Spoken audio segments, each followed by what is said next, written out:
25 anos de um dos maiores títulos da nossa história. 25 anos de um time emblemático do Grêmio. 25 anos do bi da Libertadores.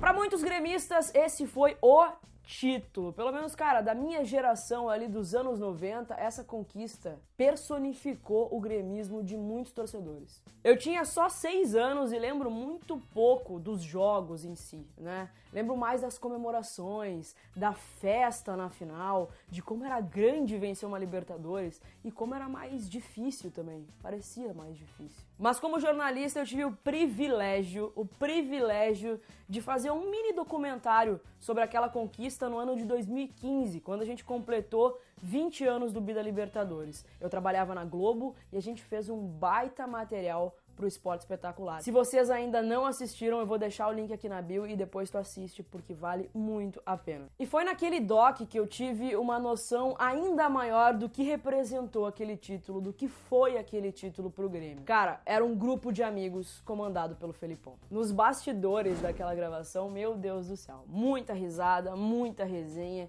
e muita história pra contar. O jogador mais burro do futebol brasileiro aqui. Paulo Nunes, jogador mais feio do futebol brasileiro. Eu prometo que até um dia eu faço um vídeo sobre essas histórias aí, se me permitirem, se essas histórias podem ir a público, porque, cara, sério, são histórias que todo gremista gostaria de saber. Mas hoje a gente vai relembrar um pouquinho daquela conquista. Na primeira fase, o grupo do Grêmio era composto por Palmeiras, um grande rival dos anos 90, o Emelec, que viria nos encontrar na semifinal, e o El Nacional.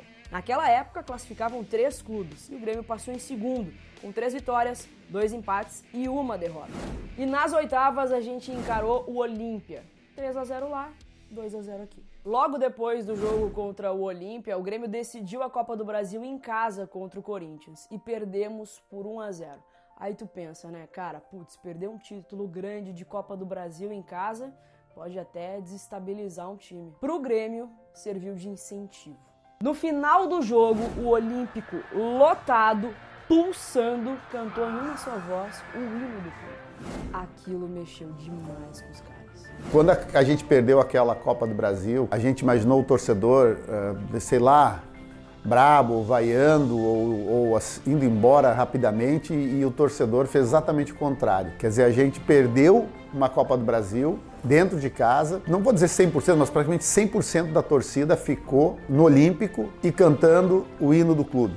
Ou seja, eles ali nos deram, né, a mensagem de que eles confiavam na gente, de que, apesar de termos perdido a Copa do Brasil, eles estavam do nosso lado e continuariam do nosso lado para a disputa da Libertadores.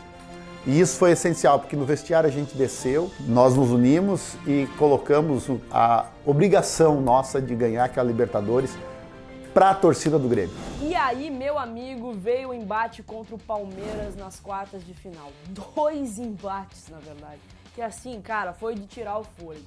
5-0 aqui, com o Jardel fazendo 3 gols, esmirilhando naquela Libertadores. Foi o artilheiro da competição com 12 gols. E não tem como esquecer a briga contra o Valber, né? Não tem como esquecer a treta do Dinho contra o Valber, que chegou a tirar o Derlei do jogo da volta, cara. Ali, a questão ali da briga com o Valber foi, para mim, pelo menos na minha visão dali, foi porque tava... se tivesse só o Valber de um lado e o Dinho do outro, deixaria os dois brigar, até porque eu sei que o Dinho ia ganhar. Mas é que quando eu vi que tinha vindo correndo em direção ao Dinho, o Valber e mais uma pessoa do Palmeiras, ali o meu pensamento foi só um: ajudar o meu amigo que está em desvantagem. 2 contra 1 eu acho que não é certo. Então fui lá fazer o que eu achava que tinha que fazer, ajudar meu amigo. Ali foi muito mais um olhar de estar do lado de um amigo meu, que naquele momento estava em desvantagem, que era 2 brigando contra 1, do que qualquer questão relacionada ao jogo. E no jogo da volta foi um Deus nos acuda, cara. 5-1 pro Palmeiras com um golzinho salvador do Jardel, que nos deu a classificação. Aliás, o Palmeiras foi um dos grandes adversários do Grêmio nos anos 90. Na semifinal, Emelec de novo. 0-0 no jogo da ida e na volta, um show. Um show de uma das maiores duplas de ataque da história do Grêmio, da história do Brasil, da história do mundo, Paulo Nunes e Jardel. 2-0 para nós. Sabíamos que aquele momento era um momento muito, muito crucial nas nossas carreiras, tanto na minha, que estava emprestado do Flamengo, tanto na dele, que estava emprestado do Vasco. Então conversávamos muito, treinávamos bastante, exaustivamente, né? A gente se entendia pelo olhar, porque a gente treinava muito, muito fundamento, muita movimentação. O Jardel é um cara com um coração imenso, uma trajetória linda, e assim, respeito ele profundamente. Tenho certeza que a carreira dele, né, nesse recomeço lá no Grêmio, foi fundamental para a trajetória da vida dele. E fora de campo, um grande irmão, um grande amigo, um cara que é alto astral, extrovertido, brincalhão. Fui padrinho do casamento dele. Então, assim, essa dupla, Paulo Nunes e Jardel, é a mesma coisa de Claudinho Bochecha, Sandy Júnior. Não tem como. O Brasil inteiro conhece essa dupla. É uma dupla que, na minha opinião, foi a maior dupla de ataque que o Grêmio já teve. E aí veio a grande final contra o Nacional de Medellín. Primeiro jogo no Olímpico em casa e decisão fora. O primeiro jogo foi arrebatador. O Grêmio brilhou com Paulo Nunes e Jardel. Chegou a abrir 3-0. Primeiro gol, cruzamento do Paulo Nunes procurando o Jardel, o zagueirão fez contra. O segundo, o Jardel guardou e no terceiro o Diabo Loiro fez mais um. O Nacional até chegou a descontar, mas a gente levou uma baita vantagem para Medellín. Mas com certeza o gol da Libertadores, primeiro pela importância, pelo tamanho do gol, né? E fazendo o terceiro gol ali, com certeza não deu a motivação, a confiança, porque no segundo jogo a gente estava com um resultado de 3 gols de diferença, né? Então, assim, o terceiro gol foi fundamental e com certeza foi minha primeira Libertadores. Repito, lembro atrás quando o Zico ganhou pelo Flamengo, eu sempre sonhei em ter esse título. Então, aquele terceiro gol em cima do Higuita, né? Um goleiro com a trajetória do Higuita, né? A capacidade que tinha, então para mim com certeza foi, além de para o Grêmio naquele momento, foi crucial, né, para a gente pudesse chegar na Colômbia com mais confiança. Na minha carreira, sem dúvida nenhuma, foi o gol mais importante que eu tenho, porque foi a primeira Libertadores que eu conquistei na minha vida e com o melhor time que eu já joguei na minha trajetória como atleta profissional. No jogo da volta, um mar verde em Medellín. Lotado, estádio lotado, a bandeira de tudo quanto é lado, um verdadeiro caldeirão na final. Tem uma imagem emblemática do Darley na hora do hino ali, quando eles estão perfilados ali na hora do hino, o Darley tá olhando com uma carinha de apavorado. Não é por menos, o nosso goleiro tinha só 21 anos naquela conquista. Imagina a responsabilidade dele. Cara, passava na cabeça tudo que a gente passou, tudo que a gente abriu mão, tudo que a gente se dedicou durante todo aquele semestre para chegar naquele momento tão importante, né? E um dos momentos nós sabíamos que era histórico para a vida do clube, né? E nós sabíamos que aquilo ali poderia nos colocar a todos os atletas, seja titulares ou reservas, comissão técnica, colocaria todos nós na história do clube para o resto da vida. E para dar um pouco mais de emoção na finaleira, os caras ainda saíram na frente com o gol do Aristizábal. Mas a vantagem ainda era nossa. E o Grêmio foi valente, brigador, segurou até o segundo tempo, quando o Alexandre Xoxó sofreu um pênalti. E aí, gremistada, com o Bialdinho, o cangaceiro dos Pampas, fazia o gol do título.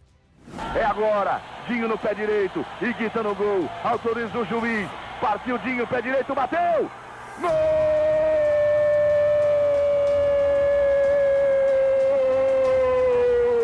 E agora, é campeão, pode gritar, torcedor do Grêmio, faça a sua festa, ela começa aqui e vai se espalhando em Porto Alegre, por todo o Rio Grande, na fronteira, nos outros estádios, em todo o Brasil, porque hoje o Grêmio é o Brasil, e o Grêmio de forma brilhante, valente, conquista o título da Libertadores fora de casa.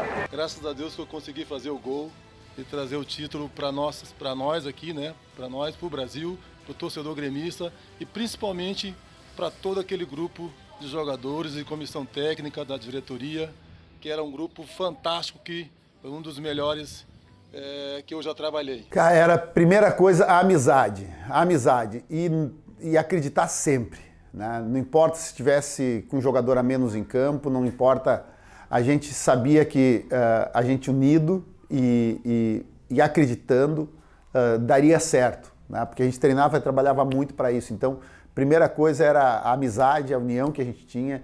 E também era muito importante que a gente estava sempre acreditando que dava. Que título, que história, que time. Muito, muito, muito obrigada a todos que fizeram parte dessa conquista, cara. Vocês moldaram o caráter, o gremismo de muitos torcedores, Eu sou gremista por causa do Darley, eu sou gremista por causa dessa geração dos anos 90. Vocês moldaram o nosso gremismo. Obrigada, obrigada, obrigada e dale Grêmio. Eu não canso de repetir, tá? O Grêmio tem 3 dessa aqui, 83, 95 e 2017. O único brasileiro a ser tricampeão da Libertadores em 3 décadas diferentes. Isso é tradição, isso é grandeza.